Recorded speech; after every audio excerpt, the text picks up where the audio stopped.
with me, your man, Louie T. Welcome to Monday Night Football Overtime. Titans, Broncos, that was an interesting game, to say the least. Exactly what I expected. Low scoring, defensive struggle.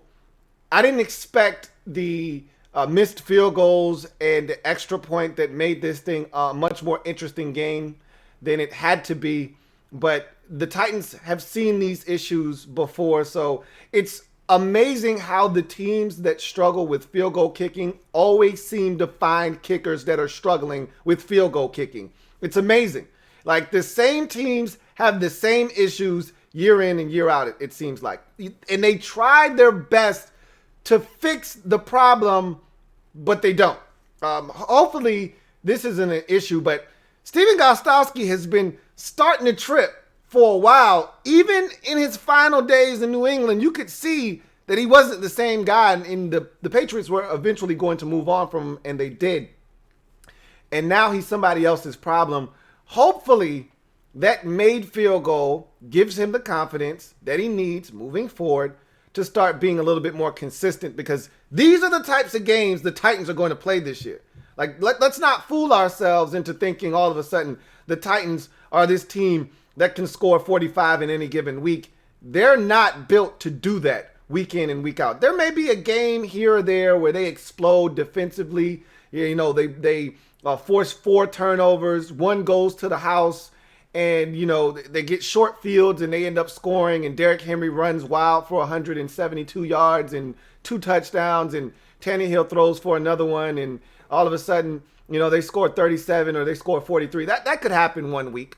But consistently throughout the season, they're going to be in games that are 23-19.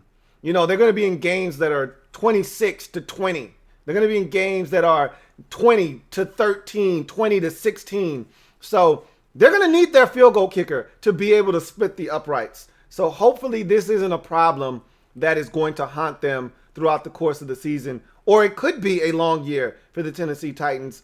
This was an interesting game from a number of different perspectives. I want to start, though, with the Titans and how this team is built and what they're going to have to do to be successful, because we got to look at Jacksonville. They're no slouch. We got to look at Indianapolis. They blew an opportunity, did the Indianapolis Colts this weekend. And then we got to look at the Houston Texans, who, after watching week 1, I think the Texans are still the best team in this division. And I think they're going to ultimately find a way to win the division if they can stay relatively healthy.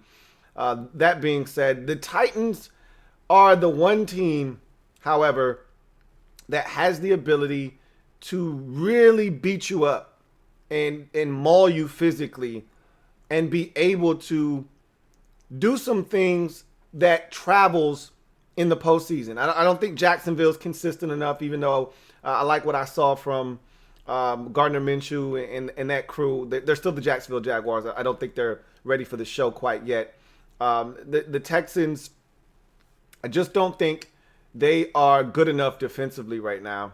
I do think the Titans, however, have the ability to be a good team defensively, consistently. And with the addition of Clowney, I think they're going to get even better as the year progresses and all of those pieces start to gel and mesh together. If they stay relatively healthy, I think defensively they have the talent to really cause problems to some of the better teams in the league. But can they score enough points? You watch this team, and I think the thing that we're going to say about them, similar to the way I kind of feel about the Chargers, that's another team that I think has a chance to be really good defensively this year. But I think they're going to struggle to score. I feel the same way about the Tennessee Titans. I think they're going to struggle to score. But if they can play the kind of defense they played tonight, especially in the red zone, and the Broncos had ample opportunities to get in from the 1-yard line, and the Titans absolutely said no. And they got in, I think, on the 7th play from the 1-yard line. They finally got in on the a 1-yard touchdown run, and he had to go to the outside to get it. Did Melvin Gordon the third? So this Titans defense was stout for much of the night on the ground. against the rush of the Denver Broncos. I actually thought Drew Lock had a solid game, and if Jerry Jeudy could catch the damn football, I think Drew Lock's numbers would have looked even more impressive. He was 22 of 33 for 100. What I think he ultimately went over 200 yards passing, barely, but I thought it was a solid night for him. You sprinkle in the 2 drops. He didn't have his best wide receiver, and you look at those plays down the stretch where he just kind of threw it up for grabs. It was a solid night for Drew Lock. I thought he held up well against a good Titans defense, all things considered, with some of the injuries and, you're playing with young guys around you and they don't have their full supporting cast right now. I thought he actually went out and did a solid job and gave his team a chance. The most important thing for a young quarterback is don't turn the ball over. Give your team a chance, especially the kind of team that the Broncos are going to be this year, where they're going to be in games defensively because Vic Fangio is a hell of a defensive mind and he's just going to make sure his team plays solid defensive football. Don't turn the football over. Give your team a chance in the fourth quarter to win. I thought Drew Lock did that in this game. I just didn't think he got enough help from his supporting cast, to be honest with you. He missed some opportunities, guys down the field that were open, especially on that last drive when they were up 14-13. He had a chance to really put the pressure on the Titans.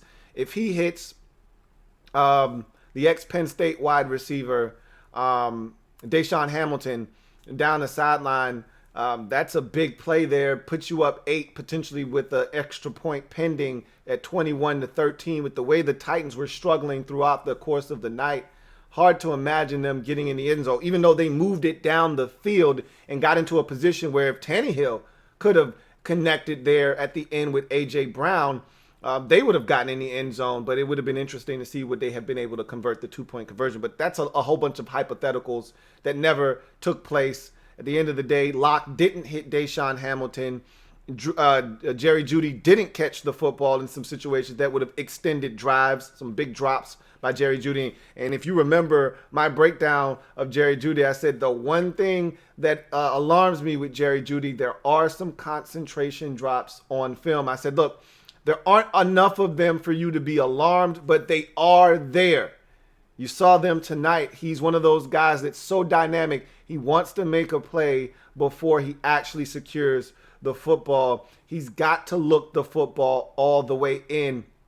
It isn't a situation about a guy that doesn't have natural hands. He's just trying to ball without the ball. And we know the rules to the game, then play. You can't run and gun. You can't have fun. You can't ball without the ball. Catch the football, young man. Catch the football first. Look it in. So he'll be fine, but he struggled with that tonight. But the Titans are going to play this brand of football. Derrick Henry, over 100 yards rushing tonight. They beat you up. They wear you down. And eventually in the fourth quarter, they're expecting the dam to finally break at some point in the second half. And they started to get a little bit of a rhythm going. They started off slow on the ground with Henry. But again, as the game progressed, they were able to get some chunk plays, especially on that final drive when you would expect them to be throwing the football. They mixed in some Derrick Henry runs, and they were effective down the stretch. So that's who the Titans are going to be. They're going to run the football. They're going to try to get the ball out of Tannehill's hands with the play action fake. And that's only successful if the run game is successful. You hear about teams just making sure that it all looks the same and marrying it together. And you heard Louis Riddick talking about the fact that you don't necessarily have to run the football effectively to have success with play action if it all looks the same. I disagree. I'm not going to bite up to stop run if we're not having trouble stopping run. I'm only going to react to run if I know that you are a team having success running the football and it's what you do best. And that's why the Rams have such success, because the Rams want to run the football and they make everything look the same, but they're also a team that will run the football. And the Titans, the reason their play action fake was very effective early in this game is because teams have to respect their ability to run the football. And so it is an integral part of their offense. And as the game wore on, I thought that they got away a little bit from the play action fake game. And there wasn't as many easy avenues for Tannehill to throw the football. And you saw them kind of get into this offensive rut. Corey Davis did have a really good night tonight, but they're going to need other guys to step up, mainly A.J. Brown. He was their big play wide receiver. He's the guy that made them comfortable enough to not extend that fifth-year option to Corey Davis because they think they have a new number one wide receiver in A.J. Brown.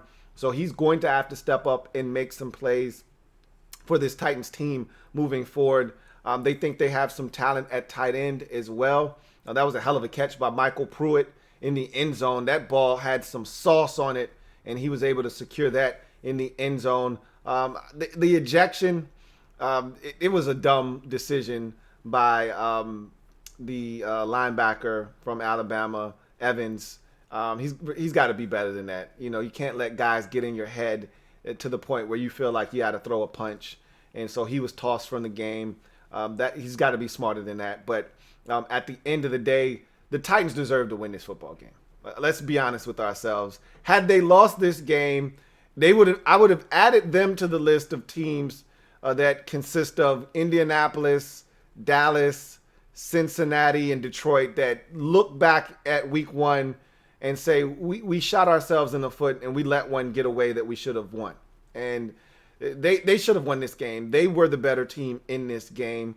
And luckily enough for them, they got close enough to where Gostowski could not have missed the field goal. If he would have missed this, immediately you have to cut this man. It's one thing to miss from 40. It's another thing to miss from, even the extra point gives some guys trouble, which to me is supposed to be a layup. You miss from 25, we got problems. So he was going to bang that one home, and he did. Luckily enough for him, it may allow him to keep his job. We'll see if they said they have a kicker on the practice squad. It'd be interesting to see if they have a kicking competition this week, and if that guy is able to have an opportunity to potentially be elevated to the squad this year, the active squad this upcoming week. But you look, at the end of the day, I've always said this about NFL games because this was ugly for the Titans. Nobody really gives a shit what they look like. Nobody's gonna unpack this 7 weeks from now and say, man, you remember that week one win? Boy, was that ugly. They're just gonna say, oh, that's a dub. You put the W's in the left-hand column, you stack those up like bricks. You put the L's in the right-hand column. You hope to reduce the number of those, but those stack up like bricks as well eventually if you get enough of them. And you're hoping that you got enough in the left-hand column that you qualify for the postseason. And nobody goes back and starts taking those dubs up and looking at them and assessing them at the end and trying to make them any less than what they are. A dub's a dub's a dub. I don't really care how I get it. I just want it. The Titans got it. It wasn't pretty, but you take it, you learn from it, and you move on. And that's what you want to do. You want to learn while winning at the same time. And this was a learning experience for them. Hopefully, they are able to grow and become a better football team because of some of the things that went down tonight. But if you're the Denver Broncos, it's a young team. You heard them talking on the telecast. They're the youngest team in the league. So you're going to have growing pains. It's a natural progression of a young football team. The drops, the penalties. They had a big penalty on Michael Ojemudia in this game with the A.J. Brown pass interference. Those things happen late in the ball game at the time where you can least afford them to take place.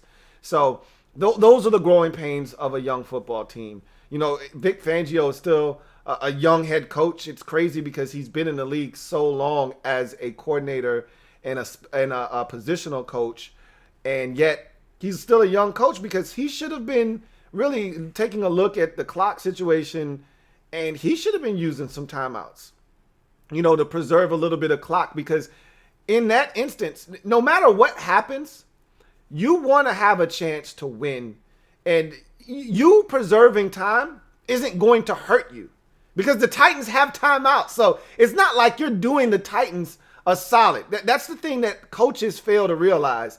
They're letting the clock run down and they're letting all this time bleed off the clock. And it's only hurting you in that situation because guess what? If the Titans want to stop the clock, they got 3 timeouts. So guess what? If they think that it's in their best interest to stop the clock, they can do it. It's not like they're out of timeouts and you calling a timeout is doing them a favor. They got all they need in terms of timeouts. They can stop the clock whenever they feel like it. So you letting the clock run isn't beneficial to you. You need to stop the clock because at the end of the day, if they make a field goal, you are going to have time left to at least attempt a field goal. If they miss the field goal, you still win the game. It's no different. Okay? So if they score a touchdown, you still got an opportunity to go down the field and get in a position to at least attempt a Hail Mary or something, take a shot at the end zone, if nothing else.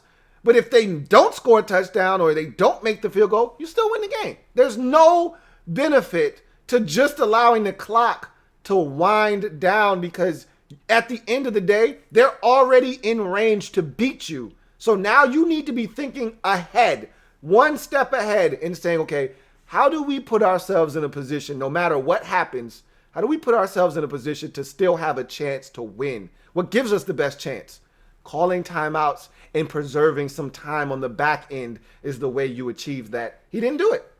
He's a young head coach still. He's still learning. And some coaches never learn this stuff. Some of these guys never figure it out. So it's all a part of the process of a young team trying to grow and figure things out. And that also goes for the coaching staff. I talked about that with Matt Rule and some of his decision making in the Panthers' loss to the Oakland Raiders or Las Vegas Raiders. So the Broncos are a young team.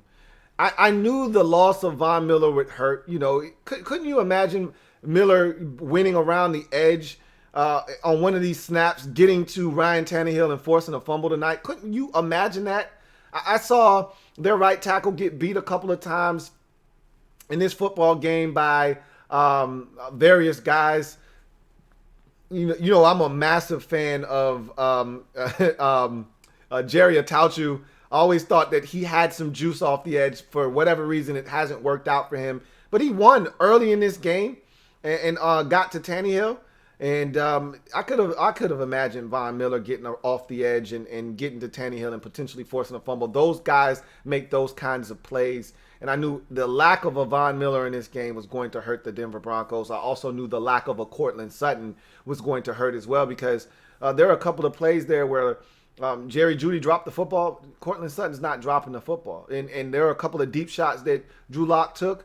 Maybe those balls are a little bit differently thrown, and the result is different with a Courtland Sutton out there. So, and the Titans had injuries in the secondary, so you would love to have seen Courtland Sutton get a matchup against a Christian Fulton or I think the other guy was Chris Jackson, or whoever the other guy was. You would have loved to have seen Courtland Sutton have those opportunities to go up against those guys and maybe take advantage of a young corner. So the injuries also hurt the Denver Broncos, but at the end of the day, I think we pretty much saw what these teams are going to be this season. You know, the Broncos are going to get healthier, and I think that's, if there's any solace to be taken in this game as a Broncos fan, is that you're going to get healthier on the offensive side of the football. You're going to get Courtland Sutton back. You're going to get KJ Hamler back at some point, and you're going to be at full strength, and it's going to be a hard offense to stop. You know, Noah Fant had a really good night tonight. It's only going to open up for him even more so when you get all of that team speed on the field. You get all of your weaponry out there. It's going to open up the middle of the field for a guy like Noah Fant. And so this team, Philip Lindsay's injury is interesting. Want to see how that turns out because that's a guy that I like for this football team. Even though you have Melvin Gordon, you want Philip Lindsay to be healthy, give you another guy back there that you trust. Also with some game-changing speed as well. So got to keep our tab on what that injury is and the extent of it. But the Broncos are going to be fine. The Titans are a team that's going to play this brand of football, and they're going to win their fair share of games. I still think the cream of the crop, though, of this division is ultimately going to be Houston.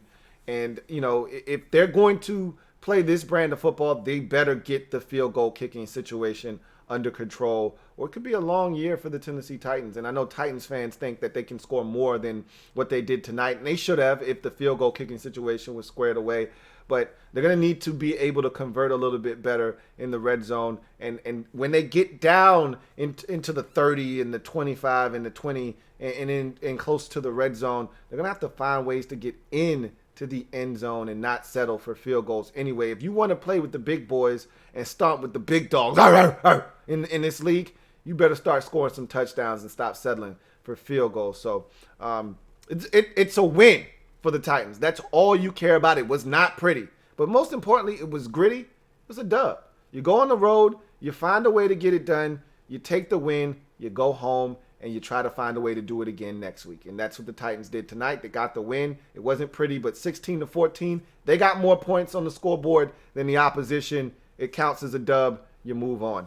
So let's get to the comment section in this particular video. Got one from Mustango. Thank you for the super chat, Mustango. Greatly appreciate it. Mustango writes, Broncos have potential, but yet to figure it out. Absolutely. The Broncos have all the talent. I just talked about all of the surplus of talent that they have. It's ridiculous. They showed a chyron there that no team in NFL history has ever spent that much draft capital, early draft capital, on 3 receivers, a quarterback, and a tight end. Like nobody else is doing that, but the Broncos did that. And so they're looking to revamp and reshape their offense and become a dynamic team. All the pieces are there, but they've got to figure it out, and they've got to be able to put it together. And it could take a little while, especially with some of the struggles potentially up front along the offensive line. Remember, I've been harping on the offensive line as a potential bugaboo for this football team, with their right tackle, Jawan James, opting out, and Garrett Bowles having his fair share of struggles throughout his young, brief NFL career to this point. They could easily have some issues up front. There were times where the Titans got to Drew Lock, including the final play of the game. I always love when teams blitz on that final play where the opposition needs a Hail Mary. Don't allow him to even throw it. Come after him. He needs to be able to load up. Don't give him a chance. They came after him, sent the kitchen sink, get the game over with, and they did. But this Broncos team definitely has potential. I agree with you. I think that Drew Lock has immense talent, and there's a ton of it around him on the football team. It's all about getting healthy and getting them all on one accord. And we'll see if that happens throughout the course of this season. Got another super chat. This one from Carlton Pagano Jackson. Thank you for the super chat. CPJ, who writes, hey, Lou, 1-0 hail on to the Cardinals. Absolutely. Appreciate the super chat. Got another one from Big Money Sonny. Thank you for the super chat, Big Money Sonny, who writes, I'm still drunk from Washington's win yesterday. Hey, enjoy it. I told you, I'm not going to knock the hustle. Enjoy it. By Wednesday, you need to be ready to turn your attention to Arizona. But for now, enjoy it, man. It's still fresh. It still feels good. Have fun with it, man. Enjoy it. And we're 1-0, and everybody else in the division is 0-1. Enjoy it. I don't know how long it's going to last, but enjoy it. So thank you for that super chat, Big Money Sonny. Let's get to the comments. Remember, if you're out there, first of all, I want to thank you guys for rocking with me. It's 1:53 a.m. Eastern Standard Time. So I just want to thank you guys for rocking with me. A lot of y'all are probably, Midwest, West Coasters in terms of time zone. But it might be a couple of East Coasters in there sprinkled in, or some Centrals in there. But nonetheless, I appreciate y'all rocking with me this late at night as we break this one down. But if you're out there, fastest way to communicate is via Super Chat. You want your comment read instantly, Super Chat, and we can chop it up. But if you're out there and you just want to have your comment read, if it's pertinent, use the hashtag LouieTLive to have your comment read on the air. That being said, make sure that you take the time to hit that sub button if you haven't already done so, which most of you probably have. But if you haven't, hit that sub button. If you haven't, you need to turn on your notifications so you don't miss a thing here on the Louie T Network. And also make sure you like this video, smash that like button, support your man Louie T. That being said, let's go through these comments quickly. Mustango says, "Hey Lou, YBN underscore SHUA here. Dang, I really wanted the Broncos to win this game. They had it. They let it slip away from their hands. Poor time management from the head coach, but Drew Lock, though, he's good." I thought Drew played well, man. Thought he handled himself well. Again, when you look at his numbers, the numbers don't tell the story for him. He had 11 incompletions. At least 3 of them were drops, 2 by Jerry Jeudy in particular. Then you look at the 2 incompletions at the end of the game when it was desperation time. He was really efficient tonight. Spread the ball around to Patrick at the tight end position. Noah Fant had a big game at the tight end position. Jerry Jeudy had a solid game in his first NFL action. I thought that he did some good things. I thought he missed a couple of opportunities down the field. Those will come. He'll hit those. That was his specialty at Missouri, throwing the deep ball and connecting down the field. So I think he'll be fine in that department as the season progresses. But I thought for his first start this year, knowing he was going to be the guy, I thought he actually had a really solid game against a quality opponent in the Tennessee Titans. Storm says, Broncos have an absolutely outstanding all-time record when they play at home in weeks 1 and 2. Very impressive what the Titans did, especially without preseason. It was impressive, but I expected the Titans to go in there and win. You know, I picked them to win this game off the strength of no Von Miller. And it's crazy because generally a pass rusher isn't a guy that swings the outcome of a game one way or the other, but similar to an Aaron Donald, who was absolutely unblockable on Sunday night and a huge part of why the Rams were able to get the victory. Von Miller can have that type of an impact on a game, and he can be a havoc wreaker and a game changer, and without him, it just changes the way that you approach the Broncos from an offensive standpoint. It totally alters your game plan, because if 58 is on the field, you've now got to incorporate him into your game plan and how you attack. Now that he's not there, you don't have to be as cautious against the Denver Broncos. They've got guys that can still get to your quarterback, but they're not Von Miller. You know, Bradley Chubb is good. He's not Von Miller. So it made it a lot easier for Tennessee to be able to go in there. No Cortland Sutton made it a lot easier for Tennessee to be able to go in there and get a win. But they still had to go in there and get the win, and they did. So while that was impressive, you know, you feel like the Broncos had ample opportunities in this game, and they failed to get it done as well, especially inside the 5-yard line, specifically at the 1-yard line. Their struggles there. You got to be able to punch the football in. They weren't able to do that. Again, credit the Titans defensively for making those stands. However, you got to be able to get the football into the end zone. Got another comment from John Perez. JP says, good win by Tennessee, but any concern for your boy Drew Lock? No, why would I have any concern for Drew Lock? Thought he played well. Thought he played real well. I thought he gave his team a chance. When he needed to take them down the field, he did. I would have loved to have seen his head coach call a couple of timeouts, preserve 45 seconds on the clock, and have Drew Lock have an opportunity to take his team down the field with 1 timeout remaining and a chance to get in the field goal range. But he didn't do that. He didn't give Drew Lock an opportunity. But the possession before, I would have liked to see him connect with Deshaun Hamilton there, but he didn't. But he gave his team a chance in this football game. I thought he played well. Thought he played solidly. JP says, really enjoy seeing Jerry Jeudy catch passes in his NFL debut, but man, he needs to be careful with the drops, which was an issue at Alabama. Absolutely. It's something that plagued him. You know, it wasn't as egregious as some of the guys that we've questioned their hands, like a Nelson Aguilar, for instance. But it could become a problem if he doesn't nip it in the bud. That's definitely something he needs to clean up. And again, it's not a hands issue. It's a concentration issue. That can be cleaned up, and he just needs to go ahead and do that. JP says Denver's play calling at the end was really suspect, and their offensive line is god awful. Their O line definitely leaves a lot to be desired. But that being said, there are ways, and I've talked about this already.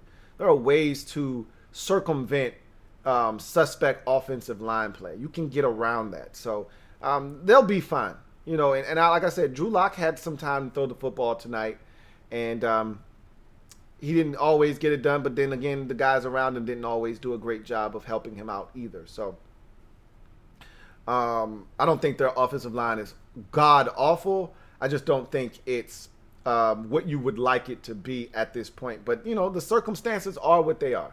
What can you do? Next man up. That's all you can do. Sammy J12 says, remember playing Drew Lock in high school at Lee Summit?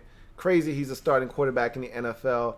Looked good, but still has a ways to go. Absolutely. I thought he was solid today, but, it's a learning experience for him, and he'll get better and grow because of it. Stevie D29 says, Raiders fan here. Love it when the Broncos lose. It's going to be interesting to see if the AFC West gets 3 teams in the playoffs with 7 playoff spots. I think I had the division getting 2 in, if I'm not mistaken. I think I had the Chiefs and the Chargers getting in, and I think I had the Broncos just missing out. I think Von Miller's injury, and I thought Cortland Sutton not playing in week 1 was enough for them to lose this game in week 1. One that could have been I had as a win initially with Miller healthy and Cortland Sutton healthy, but I think I had them finishing at 8-8 just outside the postseason. So I think they get 2 teams in, but after watching the Chargers in week 1, they're no lock their damn selves. The Raiders, even though I don't know if their defense is going to be good enough to get stops when they need to, at least they can score points. And, normally in this league, if you can stop teams from scoring, which the Chargers can, you're going to have a chance to win more games than you lose. Same thing could be said with the Titans. But the Chargers, man, are they really offensively challenged. I think they're going to struggle to score points this year, which could be problematic for them. We'll see what happens. We definitely will see what happens. Sammy J12 says, Vic V's time management looked like old school Andy Reid. LOL. That was one of the big knocks on Big Red in Philadelphia, was that he was a poor manager of the clock. He still is in Kansas City, but it doesn't matter as much with Patrick Mahomes and company. They're not usually in these tight, close, contested ball games any longer. So his clock management doesn't usually come into focus as much as it used to. But I think he's still probably horrific at clock management when it's all said and done. There are a lot of look. He's not alone. There are a lot of coaches around the league that struggle with the simple concept of more time is better than less time. It's amazing. It's funny. I listened to this podcast, the Kevin Sheehan Show podcast, where he's a stickler for time management, and he always talks about how these coaches mangle the clock. And this was a great example of Vic Fangio just not understanding that more time is better than less time at the end of the game. Because, again, you can manipulate the clock if you get the football and the Titans miss a field goal again, or, something happens where they don't score. Guess what? You still win. Like, just because there's an additional 30 seconds on the clock doesn't mean you lose the game. You still win. Okay? But if they do make a field goal, which they did, and you don't use your timeouts, guess what? You now lose, more likely than not. So, you don't get extra points at the end of the game for having timeouts left when the game ends, okay? They don't give you an extra 3 points for every timeout that you have left. Use them. So, unfortunately, he doesn't understand it. Maybe he will eventually. A lot of times with these coaches, though, they generally don't. Got another super chat. This one is from Mustango. Thank you for the super chat and doubling up. Double up. Thank you for doubling up, Mustango, who writes, Broncos defense did their job, to be honest. Yeah, they did. They did their job You would have liked them to get a stop. And this is where you miss Von Miller. Up 14-13, late in this ball game, you would have liked them to put the game away. It's something that they failed to do last year, but a lot of the time when they lost, and I can recall the Jacksonville game that they lost, so the Chicago game. They got hosed in the Chicago game. And the Jacksonville game, I remember Von Miller getting a hands to the head penalty on hitting Gardner Minshew when he took him down. And that gave Jacksonville life on that particular. But Von Miller was there, you know. These are the kinds of games you miss Von Miller in, you know. But they played well. You know, you hold a team to 16 points. I get it. They missed a bunch of field goals. They should have really had 23 points, 24 if he makes the extra point. I understand that. I get that concept. But they didn't make those field goals. He did miss that extra point. And so they should have had 27 because he missed 3 field goals and an extra point. But that's nor here nor there. The defense did enough. And I thought the stop deep in Broncos territory where the Titans started their drive, or excuse me, deep in Titans territory, the Titans punter had a great punt out inside the 10-yard line. I think it was right around the 5, 6 maybe. And the Broncos defense came on the field, got a stop, a great breakup on a play by Kareem Jackson, forced a punt. And that was the one where the possession where Drew Lock misses the deep ball down the field. If the Broncos offense is able to get a first down or 2 in that situation, changes the whole complexity of the game, maybe even get in the field goal range. And now, instead of the Titans beating you with a field goal, they need a touchdown to win the game. But the offense, that's where you need the offense. And that's where you look at your play caller and say, hey, don't just run it on first and second down and then try to throw it on third down. How about you come with a play action fake on first down when they're expecting run? Because to me, it shouldn't have been about running out the clock. It should have been getting in the field goal range. You were already close to field goal range. A first down and a half.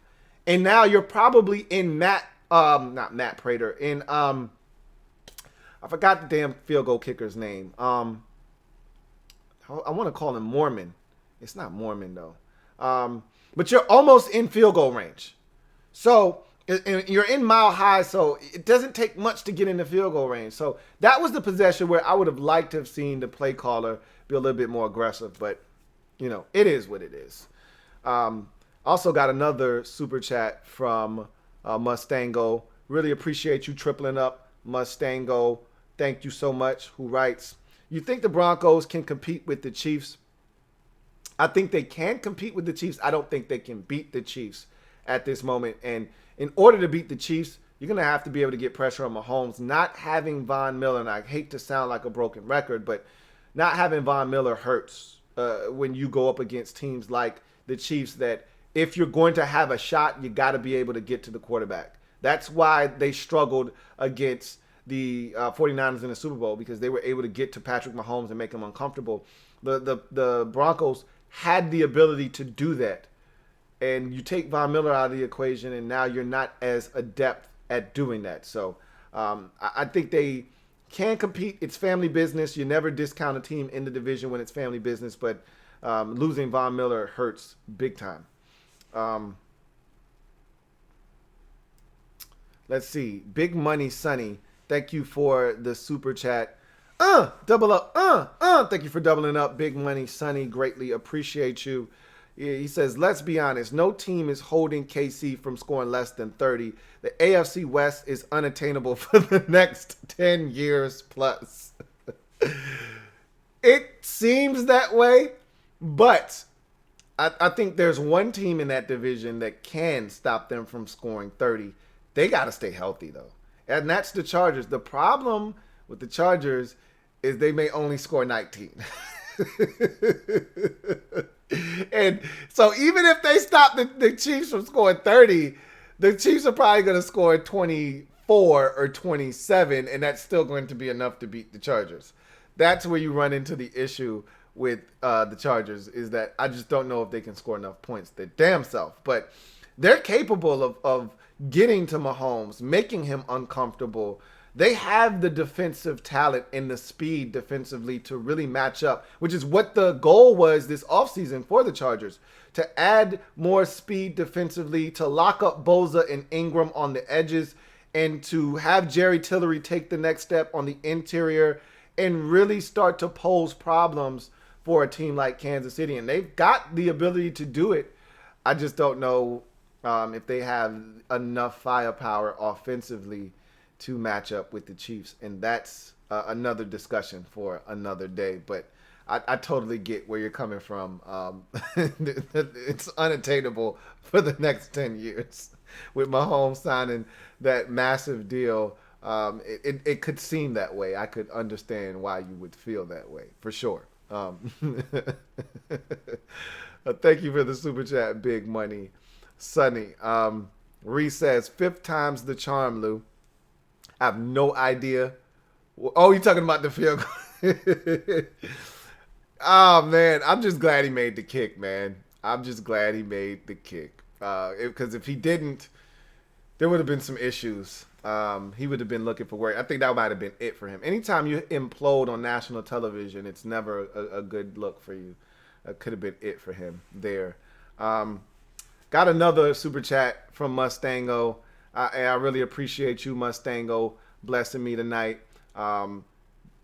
Mustango writes, "You the man when it comes to NFL coverage, Lou. Appreciate your hard work and grind, man. Best in the business. Been watching you for years now. 100. Hey, I appreciate you, Mustango, for supporting. I appreciate you for continuing to rock with me and also for supporting the movement. I greatly appreciate you and all that you do for the Louie T Network. So thank you, Mustango. Got another comment here. This one is from Ree, who says, "We played Denver in week 3. Even without Vaughn, these boys can D it up." Absolutely. And they'll be a lot healthier by the time week 3 rolls around. So they might not, they won't be the same team you saw tonight from an offensive standpoint. I think they'll be much better by the time we get to week 3. But I expect the Tampa Bay Buccaneers to be a much better offensive football team as well by the time we get to week 3. So you should be able to take care of business if you're relatively healthy by then. But, you know, I don't ever like to count my chickens before they hatch. So Ree also says, "Why do you think the kicking has been a problem for the NFL as a whole recently? A missed field goal used to be pretty rare." Well, it's really highlighted now by the extra point. See, this is the thing. You miss an extra point, and now it changes the dynamics of the game. But I take it a step further. Field goal kickers are like golfers that are putting. You know, you miss one putt, and then it starts to become a mental thing, you know? And field goal kickers are delicate, fragile flowers. They need to see the ball split the uprights. And when they would kick extra points, that was a confidence boost. Easy little 18-yard, 20-yard, whatever it was. I think you're kicking it from the 2. So it was right around like 18 yards or so. Extra point, you bang it through. You keep that confidence of, okay, I got the right stroke. It's almost like a practice. Now you're kicking it from 33 yards, and it's not the same. You know, that's a legit field goal. You know, even though it's one you should be able to make consistently, still it's a field goal. And so guys are missing those. And when you miss one of those, now it's in your head. Okay, man, I pulled that one a little bit. So now let me overcompensate a bit. And now you push it or you hit the upright, you know. So I think there's a lot of different things that come into play with the field goal kicking game. But at the end of the day, if you can kick, you can kick. And I think what we're seeing is that there are a lot of guys that aren't mentally strong enough to overcome a miss. And so they let one miss turn into 2 misses, 2 misses turn into 3, and next thing you know, their confidence is shot. And you don't want to turn to this guy because he doesn't even believe in himself anymore. So, you know, that's why these extra points are big, because you miss an extra point. Kickers didn't used to miss extra points. You know, guys would go years without missing a 20-yard extra point. So now you're missing an extra point in a game, and now it starts playing tricks on your mind, and now you're missing a field goal, and now you've not only missed an extra point, you've now missed a field goal, and then next thing you know, you've missed 3 kicks in the game. So I think that's kind of why you're seeing more kicks being missed, is because kickers are fragile mentally, and it's hard for them to overcome a miss sometimes. The good ones can overcome a miss. It doesn't happen very often, but if they miss, they can wipe the memory bank clean and go and just focus on the process. That's what kickers are supposed to do. If I do everything right, I should make the kick. I focus on my plant leg. I drive through the football. I strike it good. I got my legs swinging through with the right. If I do everything right, the kick should be good. When you watch guys like Tucker and some of the elite kickers in the league, it looks the same every time. It's like clockwork. And some of these guys get in their head, oh man, I pushed this one, so now I need to put a little bit of extra curve on the next kick. And next thing you know, they're yanking it, and they start playing Jedi mind tricks on themselves. So I think that's why you see the kickers starting to struggle a little bit. Sammy J12 says, thanks for the late night coverage. Much better than Scott Van Pelt. Hey, don't do my man Scott like that, man. Scott be holding it down. I appreciate you, though. Reese says, I was getting Aguayo PTSD flashbacks the whole game. I bet you were. I bet you were. Reese says, if it's 49 and lower, my kicker has no excuses. I'll give a pass for the 50-plus yarders, but anything lower should be automatic. I've always said 40 to 49 is the money distance in the league. That's where you're going to kick most of your field goals. You need to be able to hit from 40 to 49. To me, I don't consider anything under 49 to be automatic. I think anything under 40 yards is automatic. You should make any kick 39 yards or lower. I need that to split the uprights. No excuses, no equivocations. Unless it's blocked, I need you to find a way to make it. I don't care if the wind is howling. Plus yarders, you get a pass from me. But if I know you have the leg, I need you to bang that home too. So with that being said, no more comments. I appreciate you guys rocking with me this late. It's late, but I'm still great, man. Even late. I appreciate y'all holding me down. Big win for the Titans. No other way to say it. This was one of those games you couldn't afford to lose, because you don't know how this thing is going to end up. You don't know how the season's going to play out. And you want to put yourself in a position against teams that may not win their division, that may be vying for a playoff spot at the end of the year. You need to be able to say, oh yeah, I beat them. I own that tiebreaker. Because if the Broncos end up 9-7, the Titans are always predisposed to being 9-7. You want to be able to say, okay, if you're 9-7 and we're looking at that 7th playoff spot, both of us are eyeballing it out of the side of our eye. You need to be able to say, hey, I beat you. I got the tiebreaker. Back up. That's mine. So this is a big win for the Titans on the road versus the Broncos. Snaps that losing streak that they had at Mile High of 6 straight losses to the Broncos. And now they get that monkey off their back. They're 1-0 on the season. We'll see if the Titans continue to build off of this win for the Denver Broncos. Tough loss. Ample opportunities to win this football game. They're a young team with a coach that has some maturing to do. Hopefully he learns from this experience. The worst thing you could do in a situation like this is not learn from it. Repeat the same mistake moving forward. Some guys just don't get it with the clock, though. We'll see if Vic Fangio is able to adjust down the road, because they're going to be in some more close games, because that's how this team is set up. So he's going to need to do a better job of managing the clock moving forward. Hopefully he'll learn from this experience. Anyway, I'm out of here. You guys enjoy the rest of your night or morning or whatever it is when you watch this. I am going to glide to the side and get me some shut-eye. It's been one hell of a day. Watched a ton of football today. Did a ton of videos today. I think it's time for me to shut my eyes and get some rest. What about you? You guys take it easy. Have a good one. Remember, if it's not your man T, it's not, I repeat, not the best NFL coverage it could be. Until next time, you guys have a good one. I'll see you next time. LouieTeeNetwork. Network.